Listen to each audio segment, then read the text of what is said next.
Recently, How the World Works added a playlist entitled My Annihilation of Thunderfoot.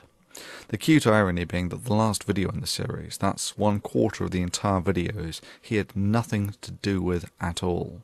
Someone else made it. He has since retitled it, The Video That Thunderfoot Does Not Want You to See. Here's a word for you to get acquainted with How the World Works. Plagiarism. I have several issues with the video. There is, of course, the amusing irony that How the World Works plagiarized video about the invalidity of what he cites as my ad hominem attacks would be ad hominem attacks by his own definition. You're half a step away from calling him Four Eyes or telling him that your dad can beat up his dad. But more than that, when in the very clip that he shows to compare my video to How the World Works, there is a clock in the corner of my video giving people an idea about the rhetoric density. He then compares this to about 15 seconds cut out of two 10-minute videos in which he finds a comparable number of derogatory terms.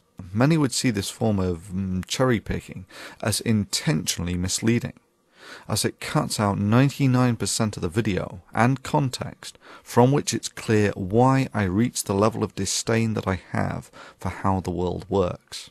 Allow me to make this clear.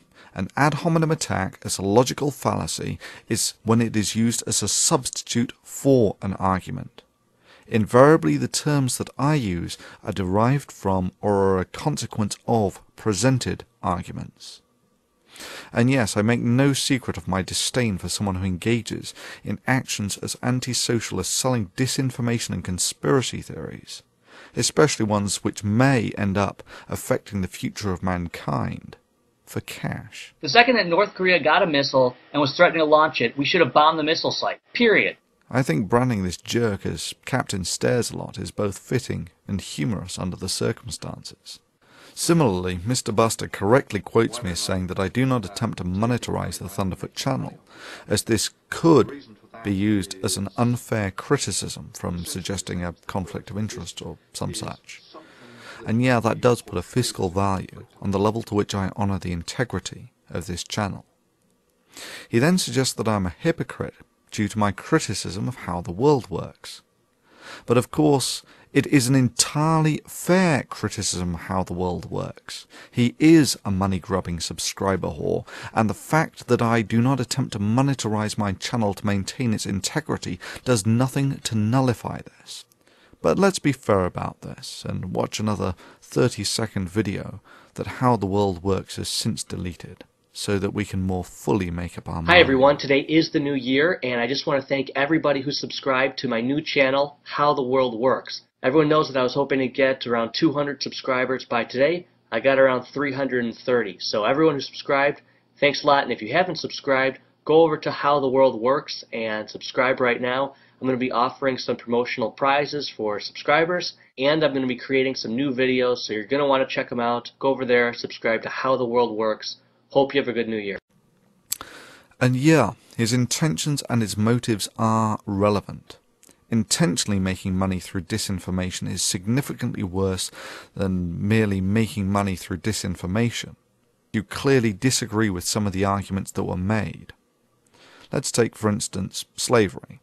His relation of capitalism to slavery was not only a display of his gross misunderstanding of capitalist fundamental roots, but an abject attempt to pull on the heartstrings of his viewers, despite a completely irrational and non sequitur argument. With respect to slavery, I say that no, by historical observation, slavery can function perfectly happy within society if the society permits it, and it has done so for several thousand years. And yes, the American slave trade demonstrates explicitly that capitalism has no issues about slavery. To say that I misrepresented or misquoted anything here is simply a denial of reality and history.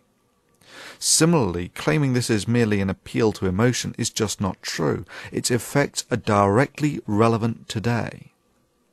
A brief history of the United States. About 250 years ago, the country was founded with a Declaration of Independence, after which for about 100 years, slavery and the slave trade were acceptable and profitable in the United States. And yes, profitability is the only metric of success in capitalism. And yes, there are exceptionally brutal elements to this. Look at the practice of slave breaking. For obvious reasons, slavery was financially more expedient for menial work than employing free men. About 150 years ago there was the Civil War, when it was decided that slavery was really not terribly ethical. And yeah, that's right, people fought a war primarily over this. Then 50 years ago there was the Civil Rights Movement, which finally got equal rights for blacks. And even today, the socio-economic scars of this history are graphically visible in the United States. And I speak with the experience of one who has seen more of it than most. You can still walk in many areas of America from a white neighborhood to a black neighborhood and watch the quality of housing drop and the number of people on the streets increase as their wealth decreases. It's visually conspicuous. The only way you can not see it is denial. Well, does anyone have any comments on the effectiveness of the healing of these socio-economic scars in a primarily capitalistic society over the past quarter of a millennium? It's a genuine question with a genuine follow-up. Is the status quo acceptable? And if not, do you have any proposals for the enhanced healing of these scars? Sure, you can say, well, they have equal rights now, but metaphorically, it's closer to breaking both of someone's legs and then saying, what are you complaining about? You are now allowed to compete on level terms with everyone else in the races. My sentiment is similar to that expressed by Colin Powell about the Iraq War. It's Pottery Barn rules. You break it, you own it. That is to say, you are responsible for it. Irrespective, to a degree, the argument of the balance between socialism and capitalism is largely superseded by a factor that is more dominant than either of these. Knowledge. Knowledge and society are the future.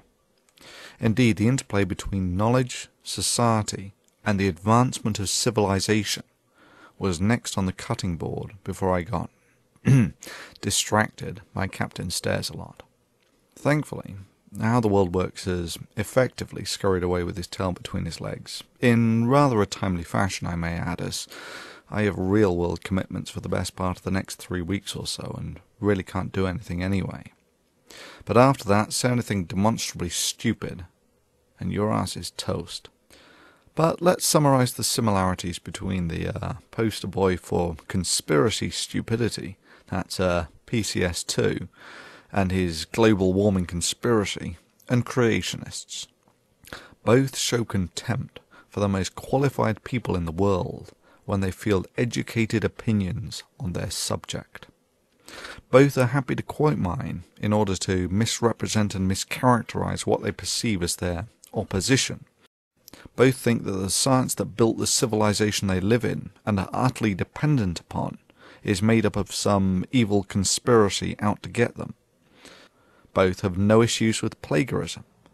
Ad hominem attacks, of course, and here you will notice that the attack on the person is a substitute for the argument. Answer, you work for the United Nations and you're a leftist. And if you want to hear the word from another leftist enviro-Marxist, just listen to James Hansen from NASA. He's back at it again, even though his old boss said he should have been fired. James Hansen claims that the democratic process is not working to fight global warming. Hey James, the reason why the democratic process is not working to fight global warming is because the majority of people are realizing that you and Al Gore are charlatans.